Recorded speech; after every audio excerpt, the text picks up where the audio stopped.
Assalamualaikum warahmatullahi wabarakatuh. Sahabat sekalian yang saya banggakan dan yang saya hormati, berhubung beberapa bulan yang lalu dan bulan Ramadan kita mengalami wabah yaitu virus COVID-19, dan pemerintah juga menghimbau bahwa kita tidak perlu mudik untuk Lebaran tahun ini. Dengan itu, saya selaku pemilik channel Checklist Aceh, dan saya pun tidak bisa mudik, lewat YouTube saya meminta maaf kepada seluruh subscriber yang setia. Mohon maaf lahir dan batin.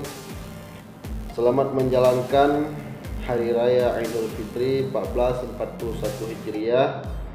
Semoga Allah Subhanahu wa taala selalu memberikan kita kesehatan dan kita bisa bersilaturahmi. Bagi yang bisa mudik yang area zona hijau mungkin bisa sebagiannya. Selamat menjalankan aktivitas dan selamat bersilaturahmi. Demikian, wabillahi taufik wal hidayah. Wassalamualaikum warahmatullahi wabarakatuh.